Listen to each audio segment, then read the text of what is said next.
Hey there. I'm going to talk about music today, and I'm probably going to talk about it for quite a long time. I could talk about music, I feel like I could talk about it forever. Probably my favorite thing to talk about. As you can see by the title, this is the albums that have had the biggest impact on my life. They're not necessarily my favorite albums. The I guess criteria that you could say that I was putting together when I was thinking about this was kind of a combination of how long ago I got into these bands or these albums and how much they've stayed with me. There have been other many bands that I have liked and still like, maybe even more than some of these. But they maybe came along a little bit later when I was older, or just maybe had a shorter time period that they were in my life. But and when I say that the biggest impact in my life, they didn't shape me really as a person. I'm talking about just that what formed my musical tastes going all the way to today. And this has been a long time. I'm 50 years old. I've been listening to music for 45 of those years. I got my first album in 1975 for Christmas, and so it's been a long time. And I have these discussions with friends and sometimes strangers about music. As I say, music is the great thing to talk about. So keep in mind, these are my albums. They're not yours. Although you can feel free to call me bad names in the comment section because I didn't list an album that was big in your life or your favorite album. But so you can yeah, call me names because it is the internet. So I'm gonna talk about these albums, and I'm gonna just talk about the impact they've had on me. And I'm gonna go through them in chronological order from the oldest to the most recent, except I'm gonna do a little twist at the end. The first one, Black Sabbath, Paranoid. This album came out in 1970. I got this in 1980. They were a 10-year-old band already by the time I discovered Black Sabbath. But to me, they were new. And now I should say all these albums that I'm going to talk about, except the last couple, I had them on vinyl. Although back then nobody called them really vinyl. They were records, and it's what you listened to because that's all there was, or 8 tracks. Not because they were cool. But I had Paranoid on vinyl. I got it in 1980. Really one of the very first records I can remember having, which I'll talk about more. I think at the time the only song I knew was Iron Man. I had heard Iron Man on the radio, and just that I am Iron Man. When you're 10 years old, it was pretty cool. And then you used to buy albums sometimes based on album covers or sometimes just one song, which is a lost concept now. But I bought this, and I remember thinking, even thinking of it now, like I didn't understand. Again, I was 10 years old. War Pigs. What the hell is a war pig? And Electric Funeral and Hand of Doom and Rat Salad. And again, you think of Rat Salad. That's, as a 10-year-old kid, that's pretty scary and pretty disgusting. And I love this album. It had I guess it's still, yeah, this was the album had the gatefold, which is obviously much more impressive when you see this bigger instead of just a little a gatefold like this. But I didn't know who was who. I looked at the names. I see Ozzy Osbourne, Tony Iommi, Terry Geezer Butler, and Bill Ward. I didn't know who was who, but I thought these guys looked really serious and kind of scary. They had long hair. Ozzy's wearing this big cross. They looked pretty serious.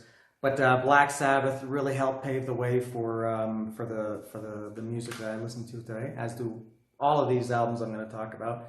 And very important album. Really the first album that I ever got that's not. I'll explain more about that later. Anyway, Black Sabbath, Paranoid. Top notch. Probably still my favorite Black Sabbath album. And I never really got into them too much at that time until later. I got Diary of a Madman in 1981. I loved it, still love it. One of my top albums ever. But yeah, Black Sabbath. The next one, I'm going to pretend that I'm reaching for it here because for some reason I can't have it.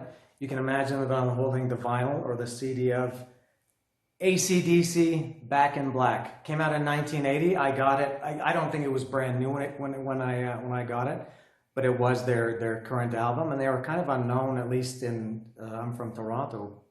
They were new to me. Again, I was 10 years old. But there was a guy who lived across the street from me. He was called Vince Farrell. I'm going to mention him again later, I think. And he had it, and I listened to it, and I really loved. I guess it was. I don't know if at the time he called it heavy, but to me it was heavy. It was aggressive. They had a lot of guitars. That the singer was kind of screeching or screaming or sounded angry. I loved the power of it. I loved the guitar. It was loud. It was Hell's Bells, going back to Black Sabbath. It had that eerie, kind of scary, creepy vibe to it. And then it might be my favorite AC/DC album, but I didn't realize that at that time also, like Black Sabbath, that they had been around for so long. Dirty Deeds Done Dirt Cheap came out short time after that, although it was released, I guess, in Australia years earlier. But in North America, it was new, and I thought, wow, this is a great band, AC/DC. So Black Sabbath, sorry, AC/DC, Back in Black. I'm getting all the black things confused. Top album for me, AC/DC. And I think the only band that I'm going to talk about today that I never saw live. I never saw AC/DC live. Crazy. The next one, another one. I'm sorry. I think this is the last one. This is only two. Another one that I just can't find. I apologize, but you can imagine I'm holding either the vinyl or the CD of Fair Warning by Van Halen. I got that album in 1981. Again, I don't think it was brand new. I didn't go out and buy it on the release day. I'm a little bit hazy about the history. I think I maybe had heard them on the radio before. I'm sure I had. I don't remember. But I'd probably heard, I guess, stuff from the first album, maybe Dance the Night Away also.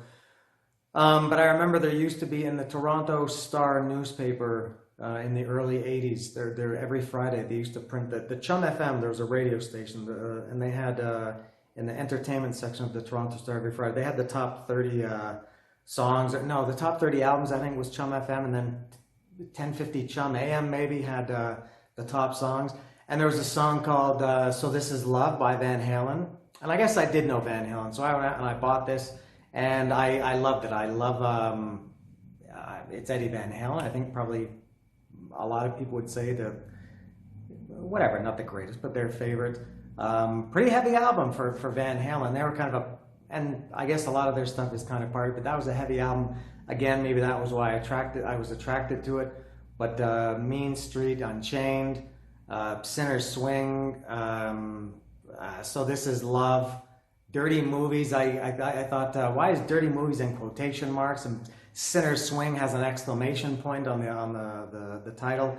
Very strange, but Van Halen, Fair Warning, man, I love that album. Big impact in my life, as these all are. Next one. Got it right here. I do have this one. Iron Maiden, The Number of the Beast. This was another one, the guy I was talking about earlier, Vince Farrell. He had this one. I used to go to his house and listen to it. And I can't remember. I know for sure I had the single. I had the Run to the Hills single, which was really cool back then. Singles sometimes used to come in sometimes they just came in a paper sleeve with the hole in the middle, so you could see the label of the 45 of the record. But sometimes, like in Iron Maiden's case, they came in an actual artwork. It was like a mini 45 single. And anyway, it was Run to the Hills. The B-side was totally Eclipse. I loved it. I think I had that before before I knew Vince had this, but I used to go to Vince's house and listen to Iron Maiden. And again, these guys, they look pretty serious too. I was 12 years old at this time. And, the album, I think, said something like this album is dedicated to the rivet heads and the earth dogs and the headbangers and whatever. And I thought, wow, that's pretty serious stuff. And again, with the creepy part, everybody knows the Number of the Beast, Woe to You, like Iron Man and Hell's Bells. I guess I was just drawn to that dark kind of things very, very early. And I love this album. It's not my favorite Iron Maiden album. Maybe I can do another video about that. But it is really, really good. Probably my second or third favorite Iron Maiden album. And again, the song titles, Children of the Damned and The Number of the Beast, Gangland. They were very dark, and I didn't I didn't see this tour, but I remember on the back of the Run to the Hills single that I was talking about, it had the dates, and they played Massey Hall in Toronto on that tour. And I remember thinking, I wish I could have gone. I'm not sure if it was before I had it or after, but I thought, I wish I could have gone to that. But anyway, Iron Maiden, The Number of the Beast, top notch. Those, I would say those are the early ones that really shaped my general music taste. The next one, this is where it started to change just a little bit. This is Shout at the Devil, Motley Crue, 1983. I was 13 when this album came out. I loved it. I still love it. It is my favorite Motley Crue album. The reason I'm including this on the list is this kind of changed a little bit. This got me into the more, I guess, the LA scene later, then shortly after, I guess the next year into Rat, and I guess a little bit later into, I don't know, Poison and Guns N' Roses and Faster Pussycat and things like that. But this album was on my gateway to that LA scene. Even though Van Halen was from LA, I didn't know anything about the scene at that time, and Motley Crue was my gateway to that. Shout the Devil, a perfect album for me. Some of their other stuff, a lot of their other stuff was, at least as full albums, was kind of questionable. They got everything right: the look, the sound, the lyrics. Again, they're really dark, like these other ones that I mentioned, Hell's Bells and The Number of the Beast and Iron Man and this creepy, evil stuff. God Bless the Children of the Beast. Even the intro in the beginning, good always overpowered the evils of all men's sins, but in time the nations grew weak, and our cities fell to slum while evil stood strong. In the depths of hell lurk the blacks of hates, for ye whom you fear await you. Now, many, many lifetimes later, lay destroyed, beaten down, only a corpse's ashes of rebels of blood-stained street. It had been written that those who have the youth have the future. Those who have the youth have the future. So come now, children of the beast, be strong, and shout at the devil. Incredible when you're 13 years old to hear that. And they looked scary. They had fire. The original album cover on vinyl was a pentagram that was kind of embossed. And very scary guys. These guys were a Motley Crue. Look at those guys. They are truly a Motley Crue. And now they're getting back together. But yeah, Red Hot, Bastard. They had a song called Bastard for a 13-year-old kid. That was pretty cool. If they said another bad word in that song, but the song was called Bastard. That was pretty cool for a 13-year-old kid. And everything I loved about this album, maybe in my top albums of all time by any band ever, Motley Crue, Shout at the Devil. Next one around this time, this not so much this album, but this band was a huge, I would say one of what I would consider the top 4 of my bands. Motorhead, Another Perfect Day. I got this also in 1983. I know for sure it wasn't brand new at the time, because I remember it came out sometime in 83, and their next album, No Remorse, which was a compilation with 4 new songs. I remember I got that shortly after in 1984. So maybe I got this sometime probably in the last part of 1983. And the reason I'm including this one is this started to change also. This got me into a little bit of the heavier, faster stuff. I think at this time, everybody called everything heavy metal, but Motorhead was a little bit different. They were different than Motley Crue and AC/DC, and kind of, I guess, still different than Iron Maiden. And I remember probably at this point I had heard Ace of Spades, not even the album, probably just the song. And so I bought this, and to be honest, I was a little bit disappointed. I remember buying it, and I think part of the reason I was disappointed was, if anybody who's watching this, if you were buying albums, if you're around my age, when you're buying albums, the most disappointing thing was when they came in that plastic, that kind of clear or opaque plastic, no sleeve, no lyrics, no pictures, nothing. And I was kind of disappointed that this is my first band, my introduction to this band, and I didn't have any. I don't know if I knew their names or not, but there was no lyrics, there was no liner notes, nothing like that. And also maybe it was a different style of music for me. It was something that was a little bit new for me. But I love this album now. Not my favorite Motorhead album, but I do really like it a lot. And again, really strong, going back to Motley Crue with Bastard. They have another, Die You Bastard. Yeah, 13 years old, and you hear somebody singing Die You Bastard, marching off to war. Back at the Funny Farm is one of my top Motorhead individual songs. I love this album. Really, really good stuff. It took I guess it was an acquired taste, or it took a while to grow on me. But Motorhead, Another Perfect Day, top notch. Keeping in that vein, we're stepping it up a little bit. This is maybe where things really started to change for me. I think it was in the summer of 1983. I used to go camping with my parents, with my family, and I used to listen to a radio show. There were a couple of metal radio shows back then on FM radio. The one that I think it was they were called like the Power Hour, or they had these names for it. But it was on Chum FM, which I mentioned earlier. And it was called like the Power Hour, the Midnight Metal Hour, something like that. If I remember correctly, this one was hosted by a woman named Deanna Nason. And she played stuff I had never heard of before, including this band called Metallica. I heard this camping, I think, when I was, this was summer of 1983, maybe late summer. And I remember the first two songs. I used to tape everything. Probably, again, people my age used to buy all kinds. It used to go to a flea market. I used to go to flea markets and buy blank cassette tapes, and you would record things on the radio. And the first two songs I remember were Seek and Destroy and the Four Horsemen. And this was really, really different. I think even more different than Motorhead. I had never heard anything like this, and I loved it. I especially loved Seek and Destroy. I think Four Horsemen I was not as crazy about at the time, although I love it now. But Seek and Destroy just was a huge, for this, I don't know if they called it even thrash metal on the radio. But I remember when I bought the original album, I bought it in, I lived in Toronto, and I was going downtown Toronto with a friend of mine called Daniel McClellan, and we were going Christmas shopping.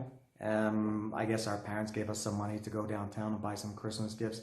And we were on the subway, and I found $10 on the subway, which was a lot of money back then. And we went downtown. I went to if anybody from Toronto is watching, I don't know if anybody's watching this, let alone anybody from Toronto, let alone anybody who would remember Records on Wheels, which is a great record store on Yonge Street. I bought a lot of records there, as well as the Record Peddler, but Record Peddler is more for imports and things like that, bootlegs. But I bought Metallica, Kill 'Em All. I bought the record in, I guess it was the middle of December 1983, and loved it. And I could even make the argument that Metallica has become maybe my favorite band ever. I've had a little bit of ups and downs with them, but they've been pretty consistent for me. They've had a couple of not so good points or periods, but Kill 'Em All, massive album for me. Again, it's not my favorite, but Metallica, Kill 'Em All really changed I think the way I looked at music. Kill 'Em All. Next one, I could include these next three. I could put them all together, Metallica and this one I'm going to do now and the next one. Three of the big four, Slayer, Show No Mercy. This was another one. I think I heard Slayer maybe in early 84, or in the early part of 84, maybe mid 84. I think it was also on this metal show. I don't know if it was the same one. But I thought, back then, I guess when people started calling it thrash metal, my friends and I used to talk about how fast everything was. We didn't talk about how good it was, we talked about how fast it was. And the Slayer was faster than Metallica.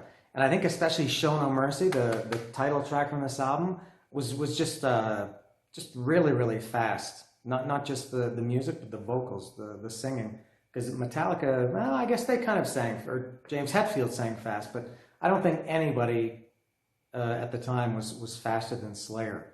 I still love this album. Not quite my favorite, but pretty close. Evil Has No, every song on this is great. And it's short too. I think this album is about 34, 35 minutes, as all the good albums are. Black Sabbath and Van Halen, Kiss. The Beatles, I guess, are all very short albums. But yeah, Slayer was again, I could say I put them in there with Metallica. It changed the way I looked at music, or the way I listened to music. And again, look at Jeff Hanneman. I mean, yeah, makeup, but not makeup like Kiss or like later, not like Poison or something like that. I love this album. I actually listened to a couple of songs from it earlier today that kind of got me thinking about doing this video. So Slayer, Show No Mercy, love it. Now the next one, there is one more. I don't have the CD for this. This is the last one, I promise. And I have no idea what happened to some of my CDs. I know some of them are back in Canada in my mother's house, but this one I don't know where it is. It is Anthrax, Fistful of Metal, and one of the worst album covers ever. Cheesy 80s thrash album covers, but at the time it was pretty cool. And as I said, I could put Metallica and Anthrax and Slayer, their first albums, all together. None of them are my favorites, especially Anthrax. Fistful of Metal is not even close to being I would even maybe say it's my least favorite. Maybe there's one that I like less than Fistful of Metal. But Fistful of Metal, again, huge impact on me. This is part of this new wave of, not new wave of British heavy metal, but new wave of metal, new wave of music for me. Very fast. The first song I ever heard that was also played on this radio station I was mentioning earlier, they played Metal Thrashing Mad. And I remember when I put it on the tape, I used to write the band and the song, you know, on the listing of the blank cassettes. And I wrote it as Anthrax, Anthrex, because that was how it sounded when the DJ said it. And I was 14 years old. I had no idea what Anthrax was. I probably didn't know that for another 10 years or something, maybe less than that. But Anthrax, Fistful of Metal, I loved. I never fully embraced that album. I could, and I was thinking I could even possibly include Exciter, Violence and Force. That was another one all around that same time, and Raven all for one, same thing. But Slayer, Anthrax, and Metallica stuck with me more than those other bands did. And then later Megadeth and Exodus, the next year I got into them. And I love Bonded by Blood by Exodus, but it was a little bit later, so that could be on another list. It didn't have the impact because they came out a little bit later than these other bands I'm talking about. Still played the same kind of music and really, really good. I love Bonded by Blood. And the Megadeth, Killing Is My Business was the first one. So these ones I could kind of put them all together. Good stuff. Anthrax, Slayer, Metallica. Everybody knows about this bands. What else? These bands. What can I say? And then later also Testament, of course, 287, and then Nuclear Assault and things like that. Taking a break from that period, from 80. I guess this was 84, Anthrax was 84. The next one I'm going to do is 88. Now that doesn't mean that between 84 and 88 there weren't any albums that I liked. There were lots. Probably some of my favorite albums ever came out in that time. But remember, this is the ones that had the most impact on me. And I guess between 84 and 88, not that they didn't have impact on me, but they were, all my favorite records from that time were bands. I mean, there were some new ones, but they were mostly, the Motorhead and Metallica and Anthrax and Slayer and all these other ones I'm talking about. So, if you understand that, skipping forward to 1988. Now this one came out in, and by the way, I think all of these albums, they were, I think without exception, they were the first albums I got by any of these bands. They weren't necessarily the first by the band, but the first that I got. I guess Anthrax, Slayer, and Metallica were the first ones, but the ones that I mentioned before, they weren't the first ones, obviously, but they were my first. So 88, and then I didn't hear this album until 1989, and it was Jane's Addiction, Nothing's Shocking. I remember the first time if I remember correctly, the first time I heard this song, I heard Mountain Song. Everybody knows Mountain Song. At a concert, I was at a concert, I can't remember what it was, but it was in Toronto in 1989. And, they play music over the PA between bands or before the opening bands and whatever. And I heard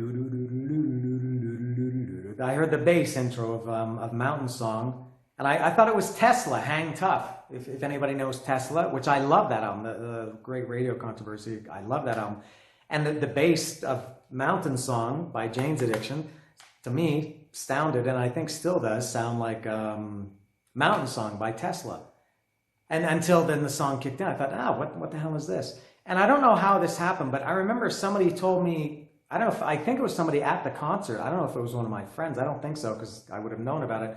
They told me, they said, this is a band called Jane's Addiction. The song is called Mountain Song, which is kind of amazing. I don't know how somebody knew that then, because there was, obviously this was, a long time before the internet, and for sure before Shazam.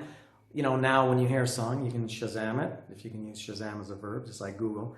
And you know what it is, just like that. But it was harder back then, because if you didn't know the song and nobody knew it, you were kind of out of luck. But just for some by some luck, somebody knew that it was Mountain Song by Jane's Addiction, and I went out and I bought it. I loved it. It was, again, very, very heavy and very different too. And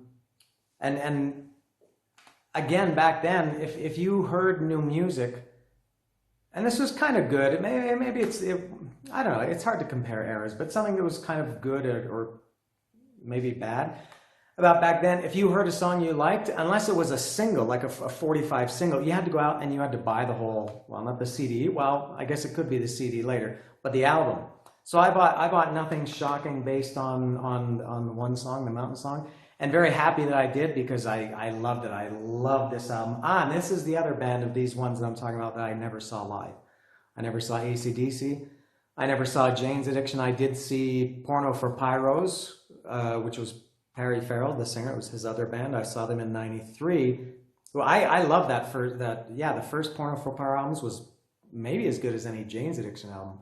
But the reason I'm including this on my list, I was 19 when this came out. So I was, again, at the point where I still love music, probably at this point more than ever. But if I don't know if anybody understands, but it was getting harder to find bands that had this impact on me. I guess because I was older and I had a lot more musical experience. But the reason I'm including this was because this was kind of an album that showed me that music could be heavy, because this album is heavy, but it was very different too. It was heavy, but it clearly wasn't metal. These guys, they looked different. They're very unique, and the music sure didn't match the sound, match their look. They were very strange looking. I think I didn't know what they looked like until I opened this up and saw this. But this kind of introduced me to a little bit kind of music again, that showed me music could be heavy, but also a little bit different. Jane's Addiction, Nothing Shocking. Love it. I love all of them. Next one I can put in this same category, but I would say even stronger. Another one, I heard it, I guess, around the same time as I heard Jane's Addiction, Nothing Shocking. And they don't sound alike. They don't really have anything in common. But again, it was something different. And I liked that it was different, but still really heavy. And that is The Real Thing, Faith No More. Also one of my top albums by any band ever. I don't have official lists. Maybe I can do that sometime. But if I had maybe a top 5, this would be number 9, let's say. Or you could say it's number 9 out of 10. I don't know about that. But this is The Real Thing is The Real Thing. I loved this album. I knew the name Faith No More. James Hetfield used to wear their shirt. I think somebody else used to wear their shirt, or I knew the name. And I maybe had heard We Care a Lot, the song, not the whole album. I hadn't heard any Faith No More album until I heard this album. And I didn't know that this was a new singer on this album. And I heard it, and I thought, this is incredible. So heavy and so different. The keyboards, they were very unique, very different than anything else at the time, but also really heavy. And I saw them on this tour later in '89. I saw them twice on this tour. And one of my really, really top bands, but very, very different. I love every song on this album. Surprise You're Dead was so heavy. The title track, The Real Thing, long, and I hate saying this, but epic. It had so many changes in it, ups and downs and everything, and I love this album. So again, this was a little bit different. That's why I'm putting it on my list, not yours. Sorry if I'm being arrogant or something, if anybody thinks I'm being like that. Now, this was 1989. There were many albums that have come out since 1989 that I love. I still discovered lots of new bands. But at this point, I was into my 20s, and again, I love music more and more than ever, and I was getting into everything. But like I said, it's harder to find things that had bands or albums bands, I guess, that had such an impact on me because I'd heard them all at that point. And then the newer ones, as you get older, you're a little bit jaded, and you cross your arms and you tell them to prove themselves to you. And so I'm going to skip ahead to 2013 or 2014, and oof, Cadaver. This is Abracadaver. This album came out in 2013. I heard them in I think it was early 2014, maybe in January, February 2014. And at that point, I was 44. And when you're 44, I hate to sound like an old man, but when you're 44, you at least musically, you know what you like, and you're not too interested in new bands. I mean, they all sound like the bands that you liked earlier, and you say, oh, this band sounds like that. I've heard it all before, and you sound like an old man. But this band, Cadaver, they changed everything for me, at least musically. And the reason I'm putting this album on this stupid video that I'm doing is they opened up my world to many of similar bands who were like this, Orchid, and even Sleep, who were old at that point. I guess Sleep had been around for 20 years, something like that. And some of the so-called, I don't really like this term, but the doom or stoner or fuzz, whatever bands. And I thought I thought, man, I can't believe it. And I've said this to many people, and I have to explain this. Cadaver is my favorite band since like 1991. My favorite new band since 1991. Which, as I can explain, they only came out in 2012, I guess, was their first album. But when I say my favorite new band since 91, Pearl Jam came out in 91. And I could have put 10 on the album, Pearl Jam's debut, 10. I could have put on this. But so when I say Cadaver is my favorite since 1991, Pearl Jam, I think, was the last band that I heard that I went, wow, this is really, really different. Not just different, but I really, really felt a connection, I guess, with Pearl Jam. And maybe I could have, if I knew how to edit these videos, or if I cared enough, I would go back and add 10 in there. I could make the argument for Pearl Jam being my favorite band ever. I could make that argument for 5 or 6 bands. So Cadaver is my favorite band since 1991 in the sense that I haven't heard a band since 1990 stuck with me as much as Cadaver, or that hit me. And I really, really love Cadaver. Like, I don't know if there are too many people who know how much I truly love Cadaver. And they came to Mexico City. This is, if you can see this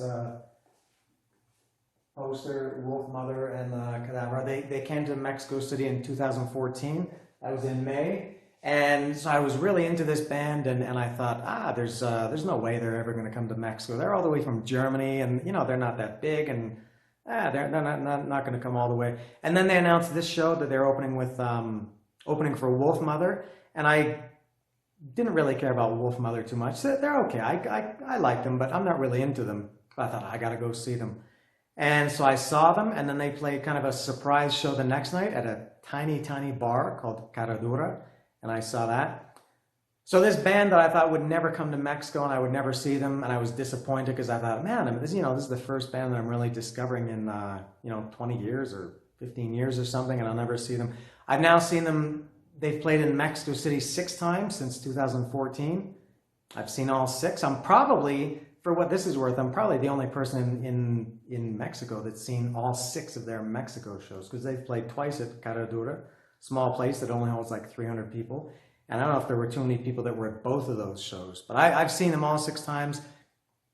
I like them so much, I traveled to San Diego a few months ago to see them. I went there for the day and flew back the next day to see them in San Diego. That's how much I love Cadaver. And I'm going to see them. I'm flying to Toronto to see them in a couple of weeks. They're playing at Lee's Palace in Toronto on December 17th, 16th, I think. 17th, I don't know. Check it.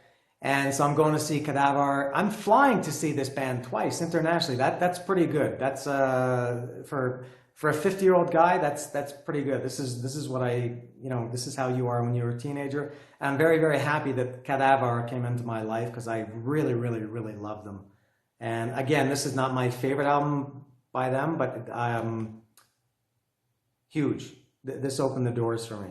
Yeah, so Cadaver, I don't know if I mentioned it, but this album is called Abracadaver. And the second to last one, also a more modern one. This album came out in 2013 or 14, 2014, I think. This is Cardiel, Loco Solo. All right, now my history with Cardiel is, if you see this poster, Radio Moscow.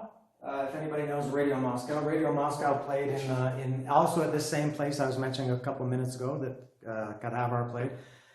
Radio Moscow played at this small bar called Caradura, and it was a free show. And I should say I got into also Radio Moscow because of Cadaver. As I said, Cadaver opened me up to this new for me style of music.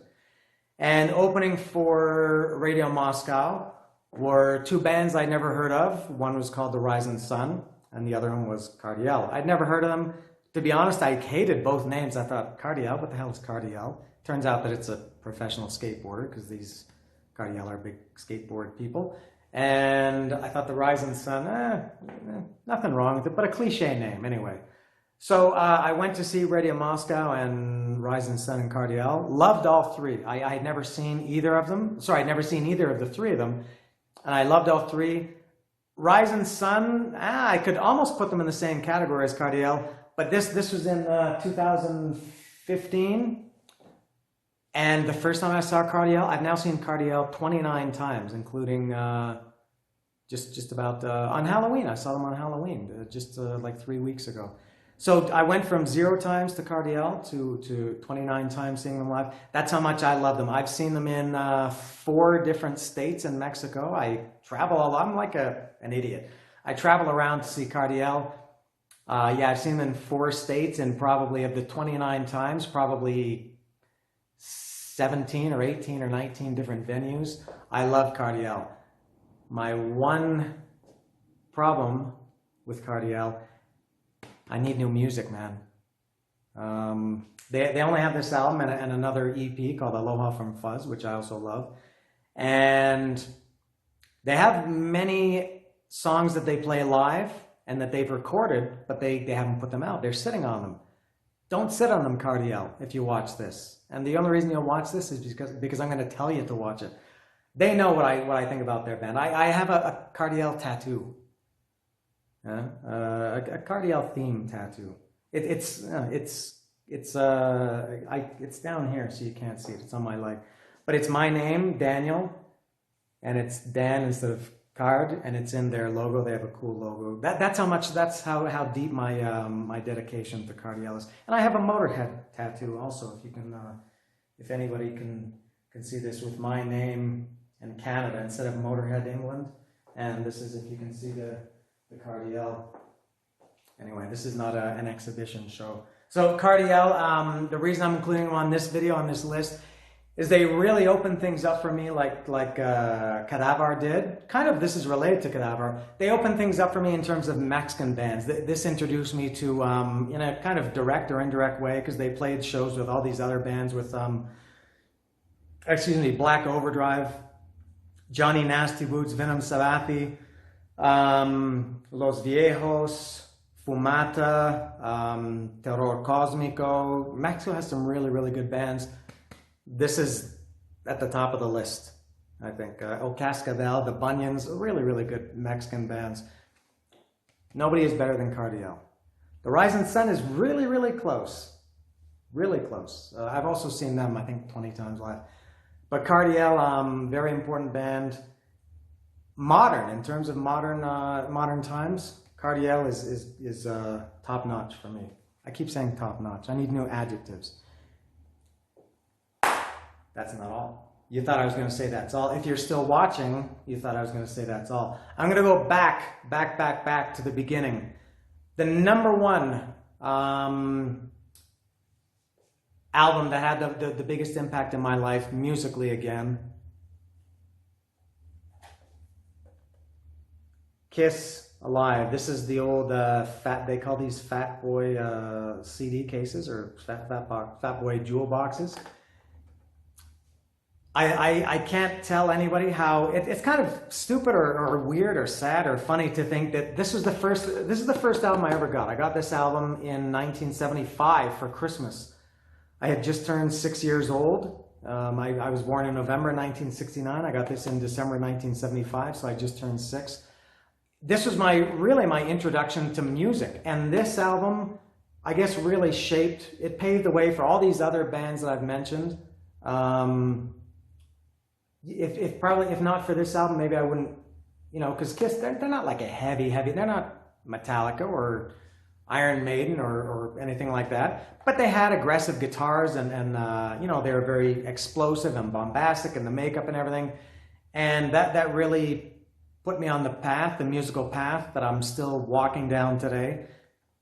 And I've even got, this is the only one I can do this for, the only album that I kept. I got rid of all my albums 15 years ago probably. I kept this one for obvious reasons. It's the oldest thing I have in my life. I don't have anything in my life that's as old as this. If you can see, it's really, really beat up. It's torn through on the spine. There's the gatefold. You can see that the sleeves of the glue on the sleeves has been opened, of course, but I still have the records inside. There they are. Before anybody cared about splatter vinyl, when nobody cared what color vinyl was, and all you cared about was the contents of it, which a lot of people are missing today. And there's the other one. The second album, the label was purple, and the first one was beige or whatever, tan, sandalwood, whatever you call it. This is the album for me, and it's kind of, I was going to say, it's funny to think that the very, very, very first album I ever got in my life is maybe my favorite album ever, which is like saying I got this album in 1975 and everything after that has been not as good. Nothing is compared to this, at least in terms of impact, for sure. And I've listened to this, God, I don't know how many times I've listened to this from beginning to end. I know every word, every little drum fill, every lick, every tiny mistake, at every Paul Stanley, all his little nuances and everything. I know it all by heart. I listened to this album front to back, I don't know how many times, and then individual songs, hundreds of times more. And maybe if my first album had been I don't know, James Taylor or Neil Young or I don't know, something like that, maybe I wouldn't have listened to Iron Maiden and Slayer and Motorhead and Cardiel and Cadaver. But because it was Kiss, I think that's what really, as I said, set me on the path. And just incredible. I feel like I should just do a video dedicated to this, Kiss Alive. And I know a lot of people are in the same boat. A lot of rock stars or musicians and also fans that got into Kiss from this album, or got into music through Kiss. My parents were, especially my mother, was a big Elvis Presley fan. My parents never cared about the Beatles, but they did. My dad loved old, like 50s and 60s rock, so that was always in the house, and especially Elvis Presley. Maybe I listened to Elvis before Kiss, but just casually through my parents. I don't think I had any albums. And I got a Bee Gees album in, I also got that for Christmas, maybe in 1979 or 80 or something, but it didn't stick with me like this did, or any of these other ones did. So the last one, Kiss Alive, arguably my favorite album ever, and by far the album that has had the biggest impact in my life musically. So that's the end of the list. If anybody made it this far, I'm sure a lot of you just skipped ahead. You scrolled ahead with the red thing, and maybe were looking to see what I was talking about, which means you missed Anthrax and Van Halen and AC/DC, whatever.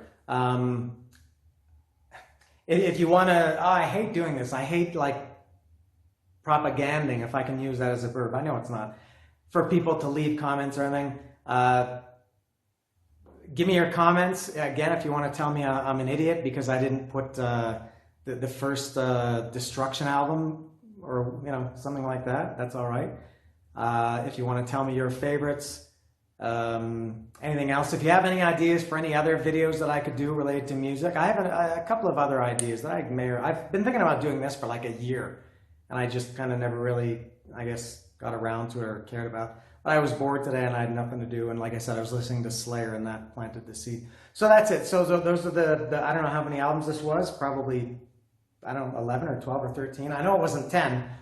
Everybody likes 10, but those are the albums that really shaped my musical tastes over the last 45 years. Yeah, that's it. See ya.